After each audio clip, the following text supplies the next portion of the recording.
نبی پاک صلی اللہ تعالی علیہ وسلم نے فرمایا اگر میں نے بتا دیا، کہنے لگا اگر آپ نے بتا دیا تو میں کلمہ پڑھ لوں گا۔ حضور نے فرمایا میں نے بتا دینا ہے پر تو نے کوئی نہیں پڑھنا، میں بتا دینا ہے۔ کہا بتائیے، تو حضور نے فرمایا چل سودا کر لیتے ہیں، اگر جو تیری مٹھی میں ہے وہی بتا دے پھر تیرا کیا خیال ہے؟ تو نبی پاک صلی اللہ تعالی علیہ وسلم نے کہا کیا بھائی ابو جہل کی مٹھی میں؟ تو اس کی مٹھی میں کنکر تھے، کنکروں نے کلمہ پڑھنا شروع کر دیا۔ جب کنکروں نے کلمہ پڑھا، پتھر تھے وہ، انہوں نے کلمہ پڑھا۔ ابو جہل نے وہ کنکر زمین پہ پھینکے، کہنے لگا اوہو تیرا جادو تو پتھروں پہاڑوں پہ بھی چلتا ہے۔ اب جملہ کہنے لگا ہوں سمجھ لینا، ابو جہل گوشت کا آدمی تھا، کنکر پتھر تھے، پتھر کلمہ پڑھ گئے۔ گوشت پوشت کا آدمی تھا پر کلمہ، کیونکہ یہاں کیا تھا شک، اس نے آگے نہیں بڑھنے دیا۔ گوشت پوشت کا شخص ہو کے پتھروں سے آگے نکل نبی پاک صلی اللہ علیہ وسلم کی خدمت میں آیا۔ بلکہ وہ جو یہودی والی روایت ہے اس کے پس منظر میں بھی بعض محدثین نے لکھا ہے، اس کو بھی اسی نے بھیجا، کہنے لگا جاؤ نبی پاک سے جا کے کہو اگر وہ درخت آپ کا کلمہ پڑھے تو میں بھی پڑھ لوں گا۔ درخت، اب درخت ہوتے تو جاندار ہیں پر کلمے تو کوئی نہیں نہ پڑھتے۔ درخت سے بھی تو انسانوں سے کلمہ پڑھنے کی بات، اگر درخت پڑھے تو میں پڑھ لوں گا۔ نبی پاک صلی اللہ علیہ وسلم دور بیٹھے تھے، درخت دور تھا، اور امام سیوطی علیہ رحمہ نے لکھا ہے درخت بھی کیکر کا تھا۔ نبی پاک صلی اللہ علیہ وسلم نے فرمایا اس یہودی سے کہ تو جا کے درخت کو کہہ کہ تجھے نبی پاک بلاتے ہیں۔ فرمایا میں گیا تو پھر تم نے کہنا جادو کر کے بلایا ہے۔ احتیاط بھی کی، ہر چیز آنکھوں کے سامنے رکھی، تو جا کے کہہ کہ تجھے بلاتے ہیں۔ وہ بندہ گیا، جا کے کہنے لگا، اور امام سیوطی نے اس کو لکھا ہے، کہنے لگے اس نے نبی پاک کا نام بھی نہیں لیا، کیونکہ ابو جہل اینڈ کمپنی کو پتا تھا کہ مصطفیٰ کے نام میں بھی بڑی برکت، خالی نام بھی نہیں لیا۔ کہنے لگا درخت وہ جو سامنے بیٹھے ہیں نا وہ تجھے بلا رہے، نام نہیں لیا حضور کا، وہ جو سامنے بیٹھے ہیں نا جاءت لدعوتہ الاشجار ساجدۃ۔ امام بوصیری کہتے ہیں درخت آیا اور سجدہ کرتا ہوا، زمین چیرتا ہوا آیا۔ کس طرح آیا؟ پہلے آگے جھکا، پھر پیچھے جھکا، دائیں جھکا، بائیں جھکا۔ یہاں بھی لکھنے والوں نے لکھا ہے کہ وہ نہ درخت اپنی جڑیں اکھیڑ رہا تھا، جب چلنا تھا نا اس نے حضور کی طرف آنا تھا تو آگے دائیں بائیں ہوا، جڑیں اکھیڑ رہا تھا۔ لیکن ہمارے استاد جب ہمیں یہ روایت پڑھایا کرتے تھے تو کہتے تھے جڑیں نہیں اکھیڑ رہا تھا، جب اس نے سنا مجھے نبی پاک نے بلایا تو اسے وجد ہو گیا تھا، وہ جھومنے لگ گیا تھا، جھوم رہا تھا، حضور نے مجھے بلا لیا، جاءت لدعوتہ الاشجار ساجدۃ۔ تو درخت آیا، اس نے آ کے نبی پاک کو سجدہ کیا، لکڑی کا بنا ہوا درخت ہے، سجدہ کیا۔ سجدہ کرنے کے بعد درخت اٹھا اور اٹھ کے اس نے نبی پاک کا کلمہ پڑھا۔ وہ جس کو ابو جہل نے بھیجا تھا نا یہودی، وہ درخت کی حالت دیکھ کے کلمہ پڑھ گیا، وہ کلمہ پڑھ گیا، لیکن یہی بے ایمان کہنے لگا ہوئے ہوئے ان کا تو درختوں پہ بھی جادو چلتا ہے۔ لا ریب فی، شک قرآن پاک میں، لیکن اگر بندے کے دماغ میں ہو اس کا علاج ہے کوئی، ادھر ہی شک بیٹھ جائے۔ میں سادی مثال دیتا ہوں کہ سامنے دیوار صاف ہو لیکن گرد اگر آئینے پہ پڑی ہو، دیوار صاف کرنی چاہیے کہ اینک کا شیشہ صاف کرنا چاہیے؟ ساری زندگی لوگ دیوار صاف کرتے گزار دیتے، ساری زندگی تراش خراش کرتے گزار، اپنی مرضی کی پینٹنگ کرتے گزار دیتے ہیں، پر اپنی آنکھ کی پتلی صاف نہیں کرتے، آنکھ کی پتلی صاف نہیں کرتے۔ کسی نے حضرت رومی سے کہا تھا حضور دنیا میں کوئی اچھا ملتا نہیں، فرمانے لگے تھوڑا رونا شروع کر تاکہ تیری پتلیاں وضو کر لیں، وضو کر لیں، وہ انہیں پتہ چل جائے کہ کتنے صاف ستھرے لوگ دنیا میں پائے جاتے ہیں۔ ابو جہل پھر آ گیا، کہنے لگا اگر آپ چاند کے 2 ٹکڑے کر دیں تو میں کلمہ پڑھنے کو تیار ہوں۔ اچھا یہاں بھی بڑی مزے کی بات ہے، اللہ نے پہلے کہہ دیا نبی پاک کو کہ ان الذین کفروا سواء علیہم اانذرتہم ام لم تنذرہم لا یؤمنون۔ محبوب یہ جن کی قسمت میں کفر ہے نا، آپ انہیں ڈرائیں چاہے نہ ڈرائیں، یہ ایمان نہیں لائیں گے۔ کنکروں نے بھی کلمہ پڑھ لیا، درختوں نے بھی پڑھ لیا، سارا کچھ ہو گیا، اور اللہ نے بھی کہہ دیا کہ محبوب اس بے ایمان نے کلمہ نہیں پڑھنا، پر حضور نے فرمایا یہ پڑھے نہ پڑھے ہم نے میدان نہیں چھوڑنا، جتنی دفعہ آئے گا نا ہم اسے ضرور معجزہ دکھائیں گے، جتنی دفعہ آئے گا، ہم کیوں میدان چھوڑیں۔ آگے کہنے لگا جی اگر چاند کے 2 ٹکڑے کر دیں تو اقتربت الساعۃ وانشق القمر۔ تو نبی پاک صلی اللہ علیہ وسلم نے انگلی کا اشارہ کیا، چاند 2 حصوں میں بٹا۔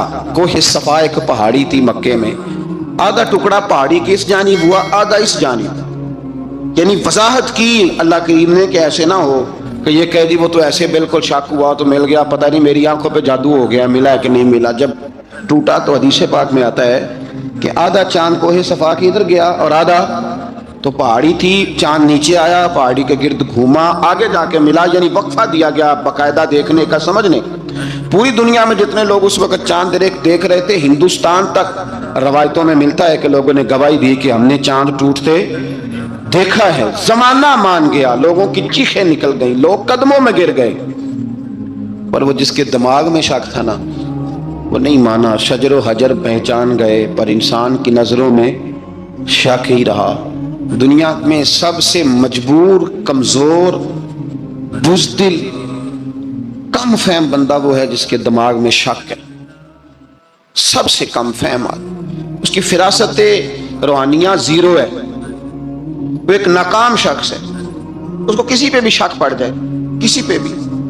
ہم نے دیکھا ہے جو عورت اپنے مرد پہ شک کرنے لگ جاتی ہے اس گھر کا کوئی علاج ہی نہیں ہوتا۔ جو شکوہ کرتی ہے روٹی کا، پیسوں کا، وہ کسی دور میں مسئلہ اس کا حل ہو جاتا ہے۔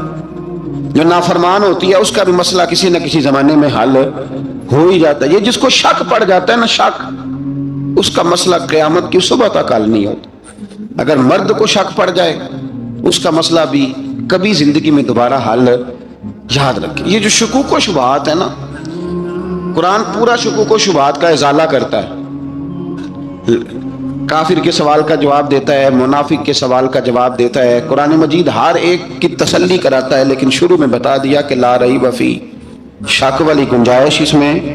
لوگ آج تک شک کر رہے ہیں کہ اللہ کا کلام ہے کہ نہیں، آج تک لوگ ہیں۔ تو میرے بھائی، شکوک والی زندگی کمزور ہوتی ہے، شکوک والی، عقل مند لوگوں کی زندگی کمزور زندگی ہے۔ صحابہ کرام عمل والے لوگ تھے، وہ بحثوں میں الجھے رہتے تو عمل نہ کر پاتے۔ ہمارے ہاں نا بحث ہوتی ہے جس مسئلے کا کوئی تعلق ہی نہیں، الجھنوں سے نکل آئیں، عمل کا رستہ، بحث جو ہوتی ہے یہ عمل کا رستہ روکتی ہے۔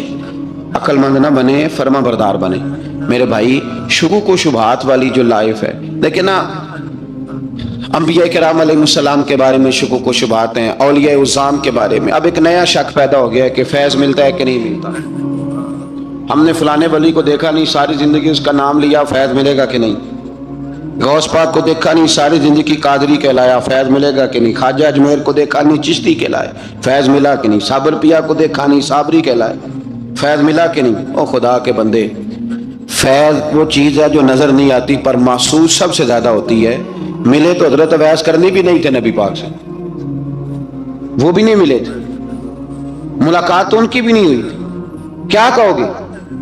ملاقات نہیں ہوئی، لیکن فیوز و برکات کا یہ عالم ہے کہ میرے محبوب نے فرمایا وہ دعا کرے گا تو اللہ میری امت کی بخشش فرمائے گا۔ تو آپ ہمارے صوفیاء میں ایک سلسلہ اویسیہ ہے، سلسلہ اویسیہ میں اکثر ملاقات نہیں ہوتی، اکثر نہیں ملاقات ہوتی بغیر دیکھیں نا، آپ جب کسی کا نام جپتے ہیں، جب کسی کا نام لیتے ہیں، جب اسی کا ذکر کرتے ہیں، جب اسی کے تذکرے میں رہتے ہیں، تو اللہ تبارک و تعالیٰ کے یہ جو کامل لوگ ہوتے ہیں یہ متوجہ ہو جاتے ہیں، ان کی توجہ ہوتی ہے۔ اور خود سرکار نے فرمایا دو آپس میں محبت کرنے والے، ایک مشرق میں ایک مغرب میں، قیامت کے دن اللہ دونوں کو جنت میں اکٹھا فرما دے گا۔ یہ کیا بات ہوئی کہ ہر بات میں شک کرنا کہ جی وہ فلانے سے ملاقات ہی نہیں ہوئی؟ تو کس طرح بھائی، ملاقات ایک الگ چیز کا نام ہے، ملاقات ایک الگ شے کا نام ہے، اور فیوز و برکات ایک، اللہ سے ملاقات ہوئی ہے، رزق دیتا ہے کہ نہیں، زندگی دیتا ہے، ساری چیزیں دیتا ہے، تو ملاقات تو کوئی نہیں کرتا۔ تو اس لیے ہر چیز کو ٹھیک ہے، وہ جو جگہ جس جگہ پہ جو بات ہے اس کو وہاں رہنا چاہیے، لیکن یہ شکوک ہیں، ان سے باہر نکلیں، ان سے باہر آئیں۔ اولیاء اللہ کا جو فیضان ہے، ان کی جو محبت ہے، ان کے جو طریق، حضرت سلیمان بن بشار رحمت اللہ علیہ بزرگ گزرے ہیں، وہ کہتے ہیں میرے پاس، میں بڑا خوبصورت تھا جوانی میں، دین کی تھوڑی سی خدمت کرتا تھا، تو ایک عورت آ گئی، اس عورت نے میرے ساتھ کچھ مجھ سے مانگا، مطالبہ کیا، تو میں نے کہا کوئی بھکارن ہے۔ میں نے جب اس نے نقاب اوڑھا ہوا تھا، جب میں نے اس کی طرف پیسے دینے کے لیے، خیرات دینے کے لیے کچھ چیز بڑھائی، تو اس نے چہرے سے کپڑا ہٹایا، میں نے نظر جھکا لی، کہنے لگی سلیمان میرا رنگ روپ تو دیکھ، میں کتنی خوبصورت ہوں، میں تیری محبت میں گرفتار ہو گئی، خدا را میں اپنے آپ کو تیرے حوالے کرتی ہوں۔ آپ فرماتے ہیں جب اس کے نیت اور ارادے میں اور لفظوں میں میں نے فطور دیکھا تو میں استغفر اللہ پڑھتا وہاں سے بھاگ گیا۔ اتنا دوڑا کہ میں بصرہ سے باہر نکل گیا، شہر سے باہر آ گیا، عورت سے دوڑ رہا ہے، مرد نوجوان خوبصورت۔ فرماتے ہیں عشاء کی اذانیں ہو رہی تھی، نماز پڑھ کے میں مسجد میں سو گیا تو مجھے حضرت یوسف علیہ السلام کا دیدار ہوا۔ جناب یوسف کہتے ہیں میں حضور کا غلام اور غلاموں کا غلام اور صدیوں بعد کا غلام، تو جناب یوسف علیہ السلام میری خواب میں آئے اور کہنے لگے اٹھ جوان میرے سینے سے لگ، یار تو نے تو نبی پاک کا امتی ہو کے وہ کام کیا ہے جو میں نے نبی ہو کے کیا تھا۔ اب کام حضرت یوسف والا کیا تھا نا، تو صدیوں اور سالوں اور مہینوں کا فاصلہ بن سکا تو وہ آ گئے۔ مسئلہ یہ ہے کہ شکوک و شبہات والی زندگی نقصان دیتی ہے۔ حضرت ہمارے سلسلہ مقدسہ میں ایک سلسلہ علویہ ہے جو اعلیٰ حضرت فاضل بریلوی کو حاصل تھا۔ شاہ عبدالعزیز صاحب محدث دہلوی رحمۃ اللہ تعالیٰ علیہ نے بڑا لکھا مولا علی کی شان پہ، حضرت علی پہ کلام، ان کا ذکر، ان کے تذکرے اس قدر فنا ہو گئے کہ ہر وقت ذکر علی کرتے۔ فرماتے ہیں مجھے خواب میں حضرت علی کا دیدار ہوا، انہوں نے مجھے بیعت فرمایا اور مجھے اپنے سلسلہ مبارکہ میں اجازت دی۔ تو شاہ صاحب رحمۃ اللہ علیہ فرمایا کرتے تھے کہ میں نے بہت کم لوگ ہیں جن کو پھر ان میں بیعت فرمایا جاتا ہے، تھوڑے چند لوگ، اور ان کو سلسلہ مبارکہ میں اس میں چند لوگ ہیں۔ اعلیٰ حضرت کے بعد شاہ علیہ رسول ہے، شاہ علیہ رسول کے بعد شاہ عبدالعزیز محدث دہلوی میں وہ ڈائریکٹ مولا علی شیر خدا سے بیعت۔ تو مطلب یہ ہے کہ کام شکوک و شبہات سے نکلیں۔ قرآن کا لا ریب فیہ، قرآن میں شک البتہ وَإِن كُنتُمْ فِي رَيْبٍ مِّمَّا نَزَّلْنَا عَلَىٰ عَبْدِنَا، بندے کچھ شک کرتے ہیں، اگر انہیں شک ہو تو وہ اس طرح کریں کہ فاتوا بسورۃ من مثلہ، پھر اس کی مثل ایک صورت لے کے آئیں، اور وادعوا شہداءکم من دون اللہ ان کنتم صادقین، سارے بے شک اپنے حمایتی بلا لیں اگر وہ سچیں۔ شک والی دنیا سے باہر نکل آئیں، حقیقت والی دنیا کو قبول کریں۔ شکوک و شبہات کا ازالہ نہیں ہوتا، شک دوسرے شک کو جنم دیتا ہے، نقص دوسرے نقص کو جنم دیتا ہے، غلطی دوسری غلطی کو جنم دیتی ہے۔ اور انسان جب تک شکوک، میں نے آپ کو کہہ دیا کہ ہر گھر بس سکتا ہے، ہر گھر، ہر عورت کے صحیح ہونے کی امید ہوتی ہے، پر جس بی بی کو اپنے خاوند کے کردار پہ شک ہو وہ بی بی کبھی مطمئن نہیں ہوتی۔ ہر گھر بس جاتا ہے، لیکن جس خاوند کو اپنے بیوی کے کردار پہ شک ہو جائے اس کا کبھی اس کے ساتھ سلوک مخلصانہ۔ شکوک والی زندگی بیماروں کی زندگی ہے، شکوک والی زندگی بیماروں کی زندگی، کمزوروں کی زندگی، بزدلوں کی زندگی۔ اس لیے حقیقت والی چیز جب تک آپ کے پاس کوئی چیز کلیئر ہو کے نہیں آتی، شریعت اسلامیہ نے بہتان کی سزا رکھی ہے 80 کوڑے، پتہ ہے آپ کو؟ جس نے ایسے ہی بہتان لگا دیا، دلیل ہی کوئی نہیں، ایسے ہی کہہ دیا کہ جی وہ مجھے شک ہے جی انہوں نے ایسے کیا، فرمایا اسے کوڑے مارو۔ شک کی بنیاد پر بہتان ترازی کرتا ہے، کوڑے کی سزا رکھی، 80 کوڑے مارو اس ظالم۔ یہ شک کر رہا ہے اس کو، جب اس کے پاس دلیل ہی کوئی نہیں۔ یہاں بڑے بندے ہیں بات کر دیتے ہیں، کہتے ہیں جی وہ ایسا ہوا ہوگا، میں نے ایسا دیکھا تھا، ہوگا، کیا تھا، ممکن ہے۔ تو یہ شکوک ہے، اس شکوک یہ سامنے والے کا کچھ بھی نہیں بگڑتا، اس بیچارے کا کیا بگڑنا ہے۔ یاد رکھیں بڑی خوبصورت بات یہاں حضرت عبداللہ ابن مسعود کی، آپ فرمایا کرتے تھے جب کسی بندے پر بندے شک کرتے ہیں اور ناجائز شک کرتے ہیں، اللہ اس کی عزتوں میں اضافہ فرما دیتا ہے، اللہ اسے شانیں عطا کرتا ہے۔ اپنی زندگی کو بیماریوں سے نکالیں، یہ روحانی بیماری ہے شک، اس سے باہر آنا ہے۔ یہ ظلم ہے، اولیاء پہ بھی شک، صوفیاء پہ بھی شک، علماء پہ بھی شک، ہر بندے پہ شک، کوئی صحیح نہیں، سارے غلط، میں اکیلا صحیح۔ اس شک سے باہر آ جائیں، یہ نفسیاتی مریض بنا دے گا، بے سکون کرے گا، بے قرار کرے گا۔ اللہ تبارک و تعالیٰ نے نا ہمارے محبوب کریم علیہ السلام کو دنیا میں بھیجا تو فرمایا یا ایھا الناس قد جاءکم برہان من ربکم، اے لوگو تمہارے پاس تمہارے رب کی دلیل آ گئی۔ اللہ تبارک و تعالیٰ نے محبوب پاک علیہ الصلوۃ والسلام کو سراپا دلیل بنا کے بھیجا۔ باقی انبیاء کرام علیہم السلام کے پاس بھی اپنی نبوت کے دلائل کے طور پر بے شمار معجزات تھے، اور حضور کریم علیہ السلام کے تو پورے وجود کو ہی اللہ نے معجزہ بنایا۔ اور نبی پاک صلی اللہ تعالیٰ علیہ وآلہ وسلم کی نبوت کی دلیلیں، حضور کے رسالت کے مستحکم دلائل جگہ جگہ آپ کو ملیں گے۔ سب سے پہلی چیز تو یہ سمجھنے والی ہے کہ نبی پاک علیہ السلام نے جس چیز کو سب سے پہلے اپنی نبوت کی دلیل کے طور پر بیان فرمایا وہ حضور کا کردار ہے، سیرت ہے، عمل ہے، حضور کا لوگوں کے ساتھ رویہ ہے۔ نبی پاک علیہ الصلوۃ والسلام کی تبلیغ کے 3 دور ہیں۔ ایک تو حضور نے اپنے قول سے تبلیغ فرمائی، تو 40 سال کی عمر سے محبوب نے اعلان فرمایا اور تبلیغ کی. اور ایک نبی پاک صلی اللہ تعالیٰ علیہ وسلم بالواسطہ حضور کی تبلیغ ہے جو آج تک جاری ہے. امت کے علماء، مشائخ، مبلغین حضور کے دین کو آگے پھیلا رہے ہیں. تو دراصل یہ بھی تبلیغ رسول پاک علیہ السلام ہی کی تبلیغ. اور ایک حضور کی تبلیغ کا دور ہے حضور کی پیدائش سے لے کر ولادت مبارکہ سے لے کر حضور علیہ السلام کے اعلان نبوت تک.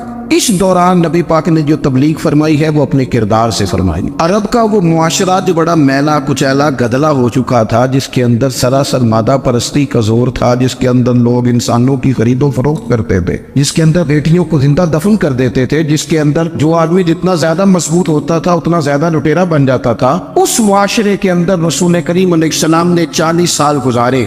اور اس طرح گزارے کہ جو بیگانے بھی تھے وہ بھی کہا کرتے تھے یہ صادق ہے، یہ امین ہے. اور جب حضور نے اعلان نبوت کیا تو فرمایا، یہ قرآن مجید کے لفظ ہے، فرمایا فَقَدْ لَبِثْتُ فِيكُمْ عُمَرًا مِّن قَبْلِهِ أَفَلَا تَعْقِلُونَ. میں تمہارے بیچ عمر کا ایک حصہ گزار چکا ہوں، تمہیں عقل نہیں ہے، شعور نہیں ہے. نبی کریم علیہ السلام نے اپنے کردار کو، اپنے عمل کو اپنی نبوت کی دلیل کے طور پر بیان فرمایا. وہ تو حضرت حلیمہ بھی فرماتی ہے نا، جب نبی کریم علیہ السلام کو اپنے گھر لے گئی تو میرا اپنا بچہ بھی دودھ پیتا تھا، 2 میرے بیٹے ہو گئے، ایک میری یہ نسبی اولاد اور حضور میری رضائی اولاد. تو کہتی ہے جب میں کریم محبوب علیہ السلام کو اپنے سینے سے لگاتی تھی تو حضور میرے ایک پستان سے دودھ پیتے تھے اور دوسرا اپنے بھائی کے لیے چھوڑ دیا کرتے. یہاں سے رسول کریم علیہ السلام نے کردار کے ذریعے تبلیغ اور پھر اعلان نبوت سے پہلے ایک تنظیم عرب کے جوانوں پر، عرب کے سرداروں پر مشتمل بنائی گئی، جس میں نبی کریم علیہ السلام نے بڑا حصہ لیا سرکار نے، اور بڑے اہم لوگوں کو شعور حضور نے عطا فرمائے. وہ اس جماعت کا فیصلہ تھا کہ ہم سارے جوان، سارے بڑے لوگ ملیں گے. یہ حضور کے اعلان نبوت سے پہلے کی بات ہے. ہم بڑے لوگ ملیں گے، کسی بڑے کو کسی چھوٹے پر ظلم نہیں کرنے دیں گے، کسی آدمی کو کسی غریب کا حق نہیں کھانے دیں گے. حضور علیہ السلام نے نا اپنی کردار سے، اپنے عمل سے، اور آپ کا جو عمل ہوتا ہے نا وہ اصل ہوتا ہے. ایک ہوتا ہے آپ کوئی بات کرتے ہیں اور ایک ہوتا ہے کہ آپ کوئی عمل کرتے ہیں. آپ جب عمل کرتے ہیں تو عمل کے ذریعے بھی لوگوں تک بات پہنچتی ہے کہ دراصل آپ کا اٹھنا بیٹھنا چلنا پھرنا کیا ہے. میرے رسول کریم علیہ السلام کا اٹھنا بھی ایک نبی کا، بیٹھنا بھی ایک نبی کا، بات کرنا بھی ایک نبی کا، معاملات زندگی کرنا بھی ایک نبی کا، لین دین کرنا بھی ایک نبی کا. ایک شخص کہتے ہیں میں نے اعلان نبوت سے پہلے حضور علیہ السلام سے کوئی چیز خریدی تھی اور میں نے عرض کیا تو آپ یہاں تشریف رکھے، میں پیسے لے کے آتا ہوں. میں 3 دن کے بعد آیا. دیکھو یہ بات کرنی کتنی آسان ہے، بولنی کتنی آسان ہے، پر 3 دن یہاں میرے بھائی کو کسی شخص کو 2 گھنٹے انتظار کرنا پڑ جائے تو لوگ کہتے ہیں الانتظار وشد من القتل. یہ تو قتل سے زیادہ تکلیف والا معاملہ ہے، منتظر رہنا کسی کا. کہتے 3 دن کے بعد میں آیا تو میرے رسول کریم وہیں تشریف فرمایا. بس اتنا فرمایا یار تم نے مجھے بڑی تکلیف میں ڈال دیا، 3 دن ہو گئے یہاں رکے ہوئے. تو حضور نے اپنے کردار کو، اپنے عمل کو، اپنے معاملات کو سب سے پہلے اپنی نبوت کی دلیل کے طور پر پیش کیا. کسی نے کیا خوب کہا تھا کہ جو تیری جان کے دشمن ہے وہ بھی کہتے ہیں، بظاہر تو آئے ہیں نا ہجرت کی رات جان لینے، لیکن امانتیں حضور کے گھر میں رکھی ہوئی ہیں، امانتیں کاشانہ نور پہ پڑی ہے. وہ جو تیری جان کے دشمن ہے وہ بھی کہتے ہیں کہ امین تو ہے اور صداقت کی آبرو تو ہے. تو پہلے کردار. پھر دوسری بات، اللہ تعالیٰ نے اپنے محبوب علیہ السلام کو اپنا مطلق نائب بنا کر، اپنا محبوب اعظم بنا کر، ویسے ہی سارے انسانوں کے بارے میں کہا وَإِذْ قَالَ رَبُّكَ لِلْمَلَائِكَةِ إِنِّي جَاعِلٌ فِي الْأَرْضِ خَلِيفَةً، میں زمین میں اپنا نائب بنانے والا ہوں. لیکن حضور علیہ السلام تو محبوب ہے نا، حضور کی نیابت تو محبوبیت کے درجے پر فائز ہے. تو رسول پاک کو رب کریم نے اس طرح کا بنا کے بھیجا کہ حضرت عبداللہ ابن رواحہ رضی اللہ تعالیٰ عنہ بیان فرماتے ہیں کہ اگر حضور کوئی معجزہ نہ بھی دکھاتے، نبی کریم علیہ السلام سے کوئی اعجاز لوگ نہ بھی دیکھتے، تو محبوب کا تو چہرہ ہی اس طرح کا تھا، لوگوں نے دیکھتے جانا تھا اور کلمہ پڑھتے جانا تھا. لیکن باوجود اس کے میرے رسول پاک کا اعجاز یہ ہے، کمال یہ ہے کہ حضور کبھی اشارہ کر دیں تو چاند 2 ٹکڑے ہو جائے، کبھی دعا مانگ دیں تو ڈوبا ہوا سورج واپس آ جائے، کبھی محبوب گزرنے لگے تو پتھر آپ پر سلام پڑے، کبھی حضور پہاڑ پر چڑھ جائے تو پہاڑ وجد میں آ کر جھومنے لگے. محبوب کا کبھی نماز پڑھاتے ارادہ بن جائے تو اللہ تعالیٰ قبلے کا رخ ہی تبدیل فرما دے. کیا خوبصورت سوچ ہے اور کیا نظریہ دیتے ہیں بریلی کے امام. فرماتے اجابت کا جوڑا عنایت کا صحرا دلہن بن کے نکلی دعائے محمد، اور اجابت میں جھک کر گلے سے لگایا پڑی ناز سے جب دعائے محمد. دیکھو خدا کی رضا چاہتے ہیں دو عالم خدا چاہتا ہے رضائے محمد صلی اللہ تعالی علیہ وسلم. اور ایک مقام پہ فرماتے ہیں نائب دست قدرت پہ لاکھوں سلام، نائب دست قدرت پہ لاکھوں سلام. تو اللہ تعالیٰ نے نبی پاک صلی اللہ تعالی وسلم کو جو اعجاز. پھر ایک اور بات، حضور امی ہے. دنیا میں آ کر محبوب نے کسی سے پڑھا ہی نہیں. میرے محبوب نے جتنا پڑھا ہے رب کریم سے ہی پڑھا ہے. الرحمن علم القرآن خلق الانسان، رحمان نے قرآن سکھایا پھر انسان بنایا. اللہ تبارک و تعالیٰ کی بارگاہ کرم سے حضور نے لیا. رسول کریم امی ہے، یہ بھی حضور کی نبوت پر ایک بڑی دلیل. دیکھو ایک ہوتا ہے کوئی آدمی بچپن سے ہی کسی چیز سے شغف رکھے اور جب اس کی عمر بڑی ہو جائے تو کہتے ہیں اس کا تجربہ بڑا ہو گیا. یہ پہلے کچھ شعر کہتا تھا، کوئی ادبی جملہ کہتا تھا، تو اب اس کی یہ کام کرتے کرتے عمر بڑی ہو گئی ہے تو رسوخ حاصل ہو گیا. 40 سال کی عمر مبارک تک نبی کریم نے ایک شعر بھی نہیں کہا. حضور علیہ الصلوۃ والسلام نے کبھی کوئی ایسی بات، ویسے تو حضور کی ہر بات حکمت والی، لیکن جس کو عرب کے لوگ اپنے لہجے میں شاعری یا اپنے لہجے میں ادب کہتے تھے وہ حضور نے بیان نہیں فرمایا. لیکن جب 40 سال کی عمر میں اعلان نبوت کیا تو پھر بڑے بڑے فصیح و بلیغ، بڑے بڑے سیانے طفیل بن عمر کہتے ہیں کہ اس شخص کو بھی میں نے دیکھا جسے بڑا ناز تھا اپنی فصاحت اور بلاغت پر، اور جب وہ حضور کے پاس آیا اور اس نے آ کے کچھ باتیں کی تو محبوب خاموشی سے سنتے رہے، اور جب وہ چپ کر گیا تو میرے کریم نے صرف سورہ فاتحہ پڑھی. کبھی اٹھتا تھا، کبھی بیٹھتا تھا، کبھی غور کرتا تھا، کبھی دائیں جاتا تھا، کبھی بائیں جاتا تھا. پھر کہنے لگا بتاؤ نا کلام کس کا ہے؟ فرمایا اس رب کا، اس رب کا، اس رب کا جس کا میں رسول بن کے آیا ہوں. نبی کریم صلی اللہ تعالی علیہ وسلم امی ہے، لیکن حضور نے کائنات کے رازوں سے پردے ہٹا دیے. نبی کریم نے جینے کے سلیقے بتا دیے. حضور نے ہر شخص کو اس کے مقصد حیات سے آگاہ کر دیا. نبی کریم علیہ السلام نے وہ فلسفہ حیات بیان کیا کہ لوگوں کو صرف جینے میں مزہ نہیں آیا، مرنے میں بھی مزہ آنے لگا. لوگ آگے بڑھ بڑھ کے جانیں پیش کرنے لگے، اپنی اولادیں قربان کر، جو فلسفیوں سے کھل نہ سکا اور نقطہ بروں سے حل نہ ہوا وہ راز ایک طیبہ والے نے بتلا دیا چند اشاروں میں. محبوب کریم امی ہیں، لیکن حضور نے اس طرح دنیا کو سکھایا، اس طرح دنیا کو پڑھایا، اس طرح حضور نے علم کے چراغ اور دیپ روشن کیے کہ قیامت تک جسے روشنی ملے گی نا اسے صرف دروازہ مصطفیٰ سے ملے گی، اسے رسول کریم علیہ السلام کے تر دولت سے ملے. کچھ لوگوں نے کہا کہ اپنے پاس سے آیات بنا کے لاتے، اپنے گھر میں بیٹھ کے دعوے کر لینا تو کوئی مشکل کام نہیں نہ ہوتا، سارے لوگ ہی کر لیتے. بلکہ وہ ہمارے ایک بزرگ کہا کرتے تھے خیالی پلاؤ پکائیے کہ وہ کدے بھی کاٹ نہ پائیے، کیونکہ کون سا پیسوں کا ڈالنا ہے، زیادہ ڈالیں اور زیادہ ڈالیں. بہت سارے لوگ ہیں آج بھی، کچھ لبرل ہیں بیچارے، کچھ دین بیزار طبقہ ہے، وہ کہتے ہیں جناب ہمیں تو جدید باتیں بتائیں، ہمیں تو نئے اسلوب کے مطابق لے کے چلے، ہمیں تو او بھائی سن. میرے نبی پاک علیہ السلام نے فرمایا میرا قرآن کبھی پرانا نہیں ہو، اسے پڑھ کے دیکھ، اس کی جدت کا حسن دیکھ، یہ تو کھلا ہوا باغ ہے، تو ایک دفعہ اس کے قریب آئے گا تو خوشبو ملے گی، دوسری دفعہ آئے گا تو اس سے زیادہ تازی ملے گی، ایک دفعہ پھل کھائے گا تو مزیدار ہوگا، دوسرا کھائے گا ہو سکتا ہے شکل ملتی جلتی ہو لیکن ذائقہ بڑا نرالا ہوگا. تو تو صحیح نا. جب کچھ لوگوں نے کہا یہ خود سے بنا کے آیات لاتے ہیں تو فرمایا بھائی کنتم فی ریب مما نزلنا علی عبدنا فاتوا بسورۃ، اگر تمہیں کوئی شک ہے اس میں جو ہم نے اپنے بندہ خاص میں نازل کیا ہے تو تم بھی اس جیسی ایک آیت بنا کے لاؤ. اور چلو چیلنج کھلا دے دیا، فرما وَادْعُوا شُهَدَاءَكُم مِّن دُونِ اللَّهِ، اللہ اور اللہ والوں کو چھوڑ دو. تفسیری ترجمہ عرض کر رہا ہوں، یعنی صحابہ کو چھوڑ دو، حضور کے ماننے والوں کو چھوڑ دو، باقی ساری دنیا کے کافر اکٹھے ہو جاؤ، ایک آیت بس قرآن جیسی لے کے آؤ، ایک آیت لے کے آؤ. ان کنتم صادقین، اگر تم سچے ہو. جوانوں سنو، کہا ایک آیت، اور یہ چیلنج آج تک قرآن مجید کا موجود ہے، آج تک. وَإِن كُنتُمْ فِي رَيْبٍ مِّمَّا نَزَّلْنَا عَلَىٰ عَبْدِنَا فَأْتُوا بِسُورَةٍ مِّن مِّثْلِهِ، تم قرآن کے مقابلے کی ایک صورت لے کے آؤ اور سارے حمایتی اکٹھے کر لو اپنے. ان کنتم صادقین، اگر تم سچے ہو. جواب تو ادھر سے آنا تھا نا، لیکن کائنات کے رب نے جواب بھی خود دیا، فرمایا فَإِن لَمْ تَفْعَلُوا وَلَن تَفْعَلُوا، اگر تم نہ لا سکے، اور فرمایا تم لا سکتے بھی نہیں، نہ خنجر اٹھے گا نہ تلوار تم سے، یہ بازو میرے آزمائے ہوئے. وَلَن تَفْعَلُوا، تم لا بھی نہیں سکتے. فَاتَّقُوا النَّارَ الَّتِي وَقُودُهَا النَّاسُ وَالْحِجَارَةُ، پھر اس آگ سے ڈر جاؤ جس کا ایندھن آدمی اور پتھر ہے. اعدت للکافرین، بنائی کافروں کے لیے، مومنوں کے لیے تو رب نے جنت بنائی ہے.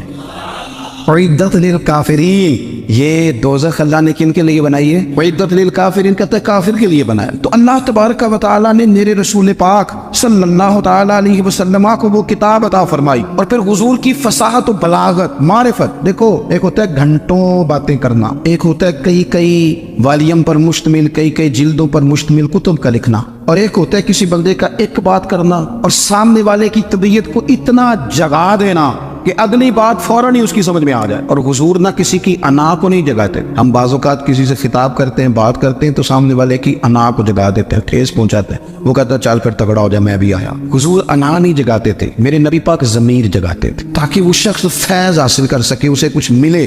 نبی کریم کا جو انداز تکلم ہے وہ اس طرح کا ہوتا تھا کہ انسان خود بخود کھل اٹھتا تھا کہ مطلب یہ بات ہونے کیا لگی ہے، مطلب حضور کیا فرمانے لگے۔ نبی کریم صلی اللہ تعالی علیہ وسلم، ایک دن محبوب کریم نے صحابہ کے دیے حضور کی فصاحت و بلاغت دیکھے، فرمایا محبوب نے کتنا نادان ہے وہ شخص جو اپنے ماں باپ کو گالی دے۔ کھلی ہو گئی لوگوں کی آنکھیں، کان کھڑے ہو گئے کہ یا رسول اللہ کون ایسا بدبخت ہے جو ماں باپ کو گالی دے گا۔ اب جب سوالات ذہنی سطح پر پوری طور پر ابھر گئے نا، تو اب رسول کریم نے بات سمجھائی، یہ ہے فصاحت و بلاغت، تیرے آگے ہے یوں دبے نچے۔ فصحا عرب کے بڑے بڑے، کوئی جان منہ میں زبان نہیں بلکہ جسم میں جان نہیں۔ یا رسول اللہ کون ایسا نالائق ہے جو ماں باپ کو گالی دے؟ اب جب ذہنی سطح یہاں تک ابھر آئی تو اب حضور نے سمجھایا، اور میں جب تم کسی کے ماں باپ کو گالی دو گے نا تو وہ بھی تو جواب میں تمہارے ماں باپ کو دے گا نا، تو فی نفس ہی یہ تم نے خود ظلم کیا ہے اپنے ماں باپ۔ کیوں تم نے ایسا لہجہ اختیار کیا کہ جس سے سامنے والے کی انا جاگ جائے اور وہ تمہارے مقابلے میں آ کر کے کھڑا ہو جائے؟ کیوں تم نے اس طرح کے انداز اختیار کیے کہ جس سے سامنے والا بھی سارے پنجے کھڑے کر کے باہر نکل آئے کہ آ جاؤ پھر میں بھی میدان میں حاضر ہوں؟ رسول کریم کی فصاحت بلاغت دیکھیں نا، حضور 2-4 جملوں میں ساری بات سمجھا جاتے ہیں۔ ایک حدیث پاک اگر ہماری سمجھ میں آ جائے، ایک روایت، نبی پاک صلی اللہ تعالی علیہ وسلم نے فرمایا خوبصورت مسلمان وہ ہے جو بے مقصد باتوں کو چھوڑ دے۔ لو، اس سے پوری زندگی سجائی جا سکتی ہے ایک جملے سے، کوئی لمبی چوڑی باتوں میں جانے کی ضرورت نہیں۔ کہا خوبصورت مسلمان یہ ہے جو بے مقصد باتوں کو چھوڑ دے، لا یعنی باتوں کو، کیا کہتے ہیں ہمارے دیہات کے لوگ، جڑے پنڈ جانا نہیں اودا راہ پوچھنے دی، لیکن آج کل لوگ باز آندے یعنی جس بات کا بالکل تعلق نہیں نا وہ بات بھی کرتے جاتے ہیں، جس کا شعبہ ہی نہیں وہ بھی چھلانگ لگا کے اس میں آ جاتا ہے۔ ہم اپنا وقت ضائع کرتے ہیں، اپنی صلاحیتیں ضائع کرتے ہیں، اپنا نقصان کرتے ہیں، ہم اپنا کام صحیح کر کے نہیں کرتے اور دوسری ساری دنیا کو ٹھیک کرنا چاہتے ہیں۔ او بھائی، آپ جس جگہ جس شعبے سے تعلق رکھتے ہیں آپ اپنے معاملات میں مضبوطی پیدا کریں۔ حضور نے اپنی فصاحت کے ساتھ، بلاغت کے ساتھ لوگوں کو قائل کیا، اور قرآن مجید کی تاثیر کا یہ اثر میرے کریم رسول نے دکھایا کہ رات کو جب حضور بیٹھ کے قرآن پاک پڑھتے تھے نا، جب یاسین والے نبی خود یاسین کی تلاوت کریں، جب طٰہٰ والے محبوب خود طٰہٰ کی تلاوت کریں، غور کرو نا، جب مدثر والے محبوب خود ان جملوں کو ادا کریں، یعنی جن کی